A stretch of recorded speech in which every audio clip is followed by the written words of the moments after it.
Well, I pooped on my hand today. I'm camping out before Cocodona 250, and it is pretty hot here in the desert. I did this thing where I tried to lay in bed, and I made it until like 7:30, and then I was sweating so much that now I'm having to spend extra time at this campsite a few miles north of Phoenix to let the sleeping bags dry out from the buckets of sweat that were inside. So I have this 250-mile race looming in a couple days, and I thought I would just launch this podcast before thinking about it. I've been thinking about it. Well, I have been thinking about it for a long, long time.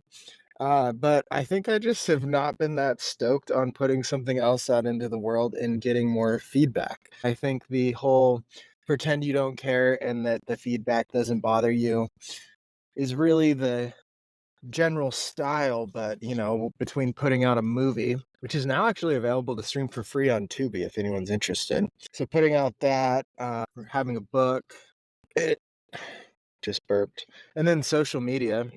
Seems like all you do is put stuff out there and get negative feedback. Well, there's positive feedback too, but all you focus on is the negative feedback. So I've been hesitant to put that out there, but I figured I'll be running from like Tuesday to Wednesday, pretty much straight, 250 miles. So I figured what better time to release an episode than now. So you guys can listen to it with and have your opinions, and hopefully I won't see them for a few days. So we'll see how that goes. I have actually interviewed like 10 guests since November, maybe even October. Pretty cool interviews with some of the top through hikers, FKT people, trail runners, everything that kind of bridges that gap because there's really not that much difference in the sports. And the interesting thing is, and why I kind of do all of them, is I couldn't really see myself continuing to do these 8-month or 9-month through hikes. Like, the Calendar Triple Crown was awesome. I was 25 when I did that. Finished 2 years later, did the Great Western Loop, and that was like 9 more months. I didn't own a car for multiple years. I didn't even have an address for like 2 years. So that really blew up my 20s. I didn't really date a lot. I didn't have a lot of interpersonal relationships, so I started having to find some balance. I got more into the FKT world because you could get these things done a lot quicker. Actually, my intro into it was I did this route called Nolan's 14, which is an ultra runner challenge where you hit 14 different 14,000-foot peaks. I did it in the middle of the Great Western Loop. The route's like 100 miles, and you can connect it so that it seamlessly fits into the already distinguished Continental Divide Trail. So I did that, and the Ultra Runner challenge is to do it in under 60 hours, and I was able to do it in 59 hours and some change. And change, by change, I mean a little bit over 50 hours, 59 hours, but less than 60. So that kind of opened my eyes that I could probably move a little bit quicker, and I might as well just go shoot my shot and go after some FKTs. So in the midst of still not having an address, I didn't have an address or a car from April of 2018 until January of 2020. So that's a pretty good run. And then COVID kind of brought me back to where I am now, which is where I live for longer than I've lived anywhere. That's kind of wild.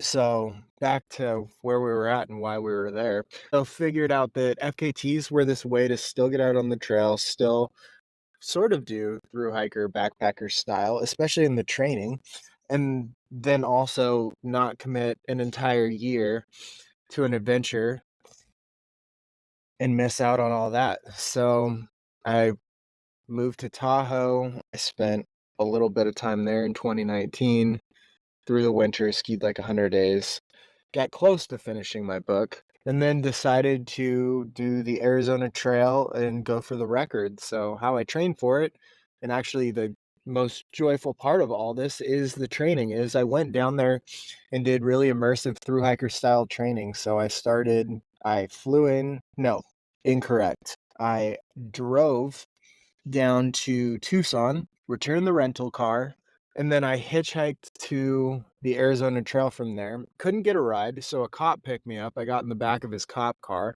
and he drove me to, I think it's called like Oracle. It's maybe like 300 miles into the Arizona Trail.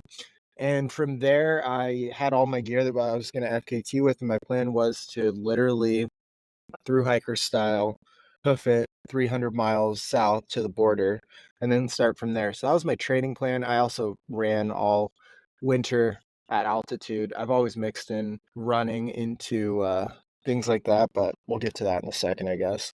So that was my first intro into FKTs. It was a pretty good push. It was my first time with real poignant, I don't know. Is that how you use that word? Who cares? Really cool hallucinations. I was doing it during the full moon, and there were like witches sweeping me up and stuff like that. And I just really dirtbagged it. I mean, I basically through hiked 300 miles, resupply, turned around and went all the way north and set the FKT. Actually, like 2 days from the end, my friend John, who I was staying with in LA, when I actually decided I wanted to do FKTs, I was texting him like 2 days out from the end of finishing, and I asked him how I was going to get from the end to a city. There's cars driving by because I'm like literally in the middle of nowhere. You look around and I can see prickly pear cacti. Well, I thought I was going to be listing a lot more cactuses. I will not be because I do not really, nope, I don't really see any more cactuses. But anyway, that was my start to FKTs. And then from there, went on to set a few more that year. I'm sure I can tell those stories later if this podcast keeps going. And by the way, just to help it out, just need all those positive comments, 5-star reviews, and everything. And so I did like the long trail. Then what did I do? Hody Trail, I did. I tried for a couple mountain ascent records near Portland, like Mount St. Helens and stuff like that. I missed them by like 1 or 2 minutes every time. They're only like 3 or 4 miles, but they're like 2,000 or 3,000 feet. So that was pretty tough. So why am I just going through my life right now? All right, let's go back to how these are all related. So I always use running to be in shape for a through hike, or I would use through hiking to be ready for an FKT, or I still use like hiking and climbing. In ultra running, for some reason they call it power hiking, but it's literally just hiking. There's no way to make hiking more powerful. It's just walking. Um, so I still use it to prepare for ultra marathons, and kind of as I transitioned and had to maintain more income and left my parents health insurance and stuff like that, I had to make slightly more money.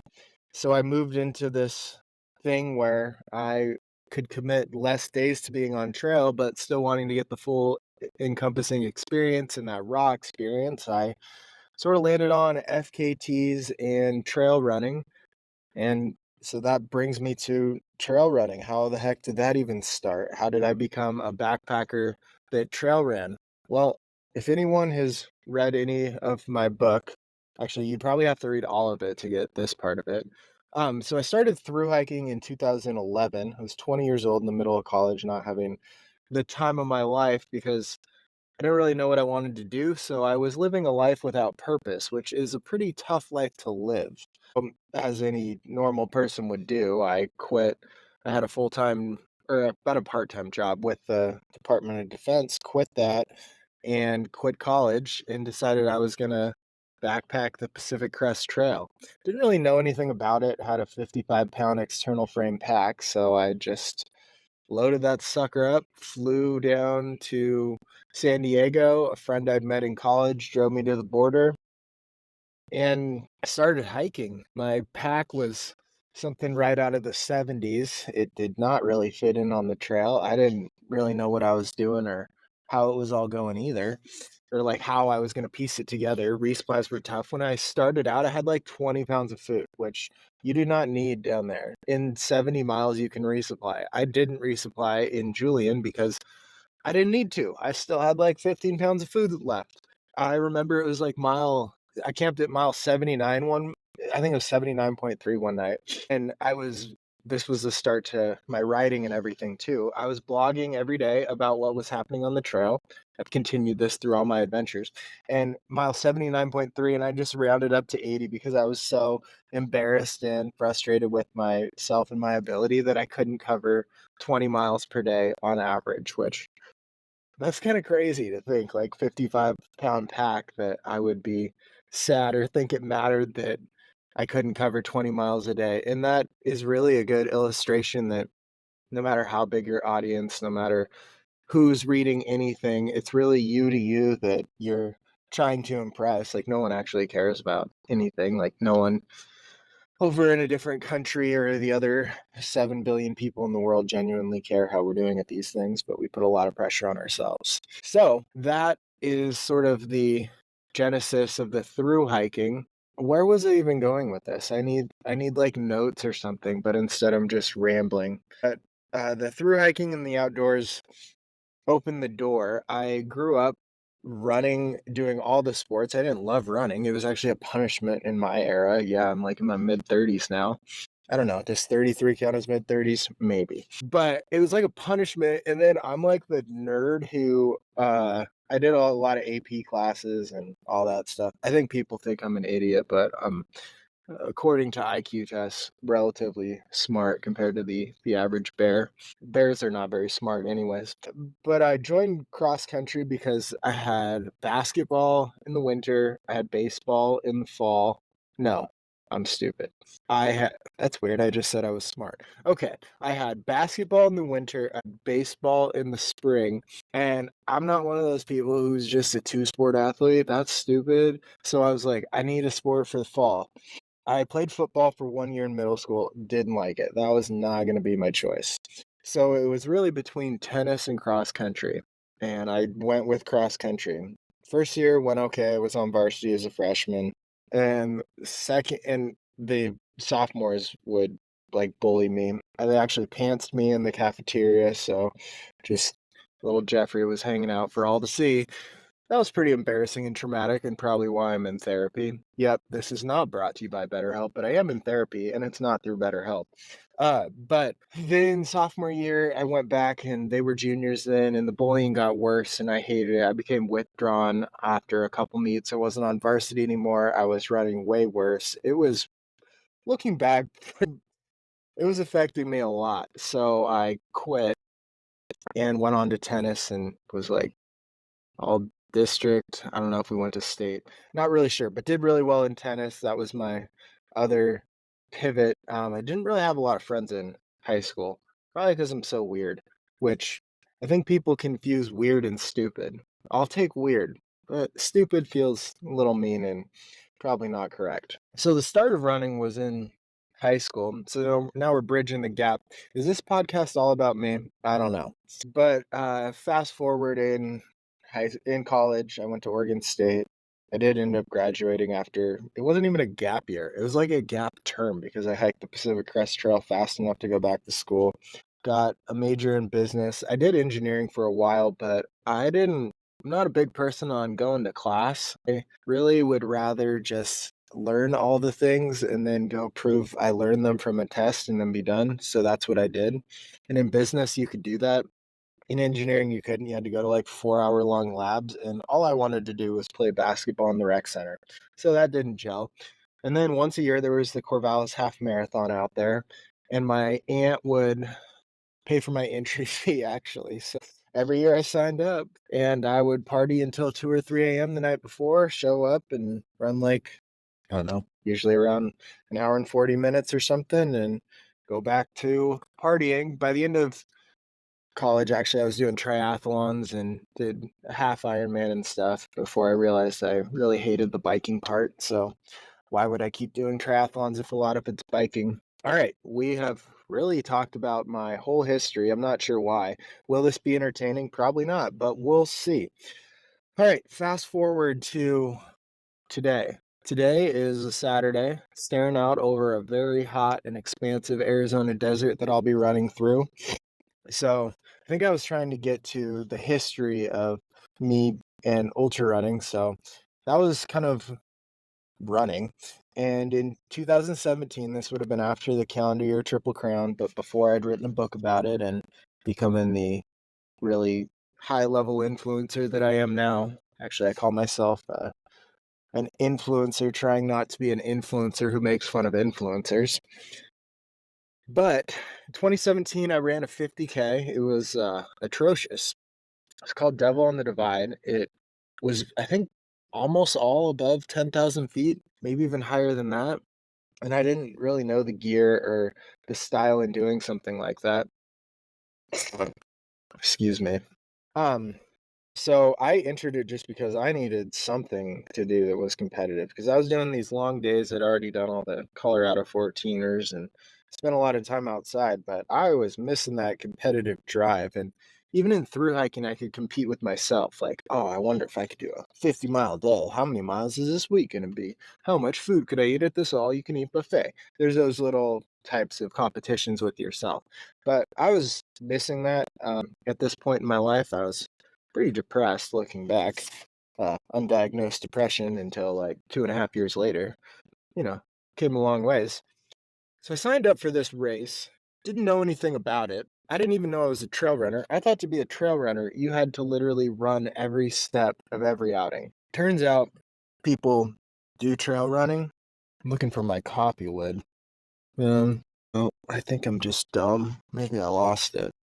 All right. Well, turns out trail running, you can literally hike the uphills, and that's basically why it's the same sport as FKTs, but people pretend that they do power hiking and not hiking. Oh, it's on my coffee lid. So I didn't even think I was a trail runner. I was just going to be a hiker doing a trail running event. I thought that you needed like the gear, just like a FKT or a through hike. So I packed poles and I didn't know nutrition strategy or about gels or anything. And I actually thought they all sucked and didn't taste good. Gels, sponsor me. I promise I'll lie and say they're great. Spring, so many carbs. Not inside joke or outside joke. Depends on if you know it, I guess. So I just packed 2 ham sandwiches. I had 2 in my vest, and I packed 2 more to be in my drop bag at mile 15 because for some reason I thought once I got 15 miles into a race, the magical elixir, the greatest food, was going to be ham sandwiches. Not 1, but 2 of them. Everything didn't really go well. We had a bus to the start. It was point to point. No one else had poles, at least not many people. Uh, I ran way too fast up the hill with my poles and heavy pack. I think I bought a running pack at a thrift store, something. I didn't do any electrolytes. I didn't know about that or salt or nothing like that. And I ate so much bacon at the first aid station. It was just like I treated it like trail magic. So I think it was like a 3 or 4,000 foot climb over a few miles to start the race and get up to the aid station, and they have like these big tables laid out with food and everything, and everyone else is just grabbing something quick and keeps going, and that's what I would do now because I'm old and wise. But back then, I thought it was like, whoo, trail magic. Let's get some bacon, some gummy bears, fill up my pockets with anything and everything. Oh, chips, better have some of those. So this is like mile 5. So do that, and then, of course, overeating and then trying to push. Soon my stomach goes. Went really fast too. I pooped 3 times on that course, and you better believe I did consume those, ham sandwiches. Finished the race. I was in, like, the top quarter. I think I got, like, 20th overall, so pretty solid. I mean, considering I didn't think I was a trail runner or have any expectations. It didn't really work out to do any more trail races or anything for the next few years, actually, so that was my, like, one and done. From there, I went out and backpacked 8,000 miles doing the Great Western Loop, originated by, like, Ryan Jordan and Andrew Skirka, and from there, I went into FKTs, then I moved to Costa Rica for a little bit. COVID hit. I got into the Barkley Marathons, COVID hit, the race was postponed. It was, COVID hit, like, a week before the Barkley Marathons was gonna happen. We all had, like, our travel plans and stuff, and COVID was one of those things. If you don't remember, it was a pretty big thing that shut down a lot of things, but, it was canceled, and so It was actually pretty depressing. This is when I started going to therapy, but I had trained and worked for probably 4 or 5 years of doing FKTs, building a resume, applying, figuring out how to apply, whatever, to get into the race. First, I got into the wait list in like 2018 and then moved up the wait list and got into the main field in 2020 and trained really hard that whole winter to be ready to give it my best shot at finishing. I was doing like hill repeats on this 1,000-mile straight uphill with it was like 1,000 feet of gain in half a mile, and I would go at like 10 or 11 at night. So I'd get that night practice, and then when Barkley was canceled, it kind of shattered everything because I'd put so much into this. I ended up getting a job at a grocery store. I had a college degree and could have done like taxes or something, but once I'd done that for 5 years when I lived in Denver in the middle of, all these adventures. By the time I finally quit and sold my car in 2018, I vowed I would not be going back and doing that anymore because it was just so soul-sucking and against what every fiber of my being wanted to do. COVID hit, Barkley canceled, job at a grocery store. I guess you're just getting a good introduction to me. I'm not sure where it'll go, but I think I'll release some stuff, some interviews with others. But back to the story.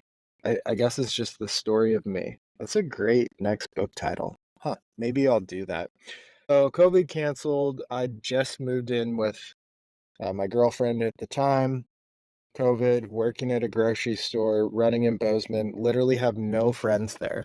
I just moved there in January. I moved there. I was on a run at Christmas at my parents' house, and I ran by this Ford Explorer that said $400 runs good for sale.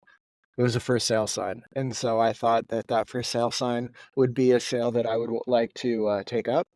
So I contacted them and pretty much immediately bought a $400 car. And that is how my 2 years without a car ended.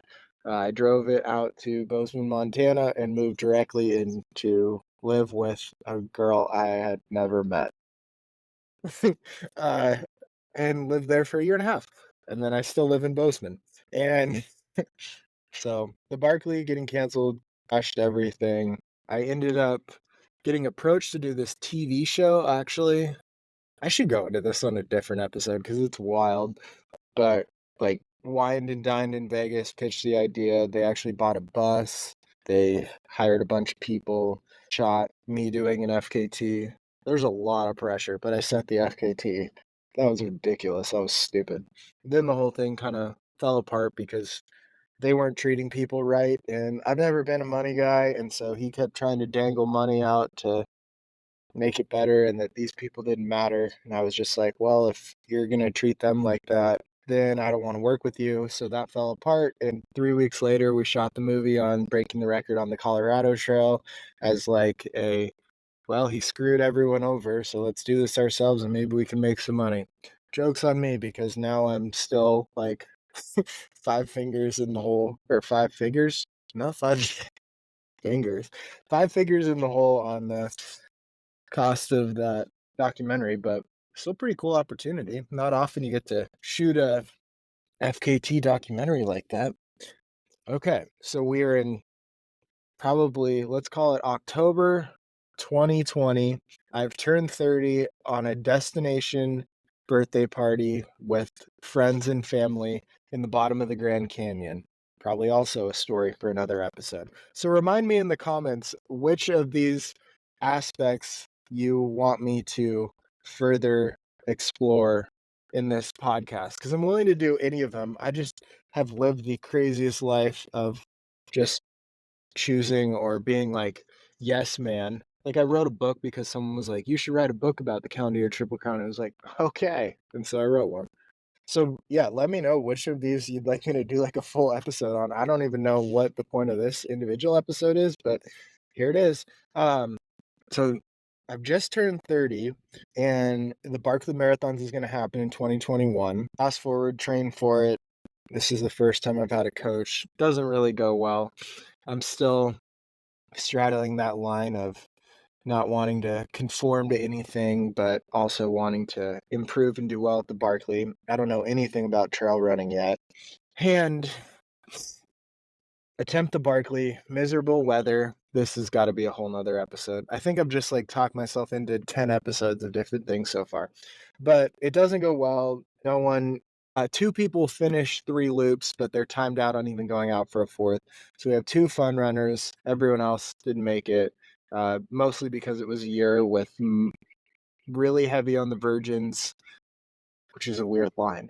Really heavy with people who've never done it before because of the international travel restrictions that were still in effect. So I was really pleased with myself that I navigated the whole course, got all the pages, but I was just too slow. It like time just bleeds away every time you make a wrong turn or don't see something or hunting for a book, and finding them all as a virgin alone on the course for the first time was really cool, but just so slow that couldn't really have a chance to get too far into the race, and it seemed like that was the same with everybody.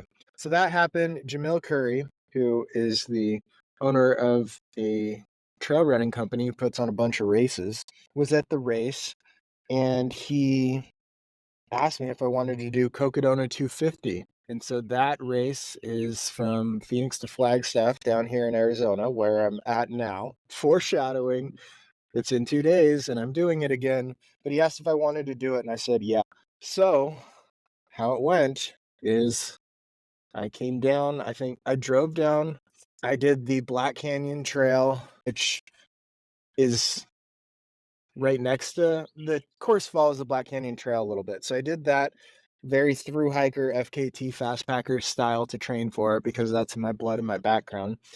And then I showed up the morning of the race. So I'm going to do a 250-mile race. I don't really know anything how I'm going to do it.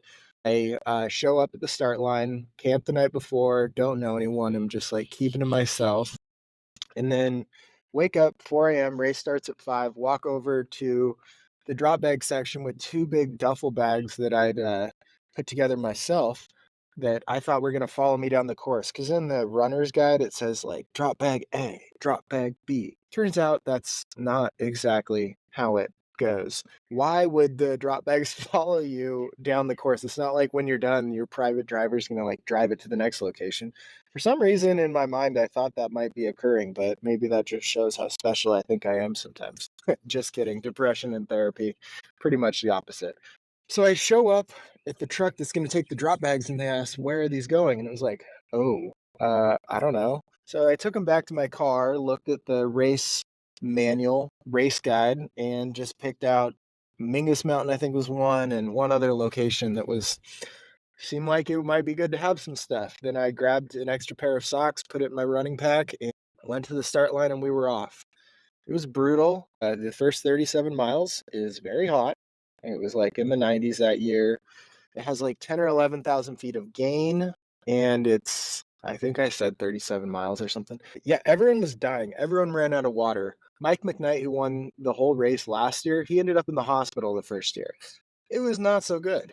People were puking. I was puking and dying, and it was just a battle to get through that year. Aravaipa, the race company, didn't really know how rough it was. None of the runners did, but we got through it. So get through that, and I'm just like chugging along. This is my first ultra marathon over 30 miles because I guess we count 50Ks as ultra marathons, although it just feels like a marathon where they mismeasured where the finish line is. And so I just sort of kept going, and my friend Dylan helped me out. Him and his wife, maybe they might have been engaged at the time. Who cares? They helped me out by bringing like some cold weather stuff out, and then I texted my other friend Bryce, who lives in Phoenix, to see if he wanted to pace or help out in any way. But his house had literally just burned down the week before, so this was not ideal for basically anything going on. Luckily, he was able to get away. He drove out to like Jerome or something and joined me, and we went together for like 40 or 50 miles, and then he hitchhiked back to his car. He actually had to pay the guy who gave him a ride because it was like an hour plus hitchhike to get back to his car. So I totally through hiker style pieced this 250-mile race together. Bryce came out back out and paced me the last like 30 or 40 miles at the end too. I finished, no one was up. It was like 3 a.m. but did it in 90 something hours, proved that I could. I don't know, I was like 15th or 17th or 19th or something like that that year. But it was a big moment of realizing that maybe this is when I realized I was actually a trail runner. It's like, oh, all these trail runners, it's not this intimidating, it's so fast, no one can ever do it type of thing. And pretty pretty possible to move at a really solid through hiker style efficiency and do okay with no experience, no idea, not even the right gear, no crew. One pacer who just was able to come out. He didn't know much about trail running either at the time. Came out and it all came together. I was so efficient because I didn't even use the sleep stations that are on the course because I knew it would just take longer. So I would just do dirt naps on the side of the road. It's kind of my MO anyways, and that's planned for this year. So if you made it this far in the episode, put a pin, remind me some of these things in the comments. Give me 5-star reviews. Subscribe, unsubscribe, and subscribe. Subscribe on your mom's device, your sister's device, your cousin's device. We need to bump these numbers up, even if they're artificial. Let me know what stories you want to hear more of. And at this time, I'm probably suffering in the middle of climbing up to Crown King in the brutal Cocodona 250 this year. I've come a long ways. I did like 10 trail races last year. So I've learned a lot about this. I became a coach. I got my own coach so that I wouldn't have to worry about my training. And I love coaching trail running and bringing this whole efficiency thing because some of the best trail runners in the world are really they're good runners, but they also spend like 10 or 12 minutes at aid stations for an entire 100 miler. So there's this efficiency aspect and the specificity thing that is really the thing that I love bringing to coaching. Like, how can we make your training as specific to the race as possible as we get closer to it? Blah, blah, blah. Come a long ways. Wanted to really get this race right, and hopefully this is the year. So 5-star comment, 5-star review. Can you like and comment? Don't really know.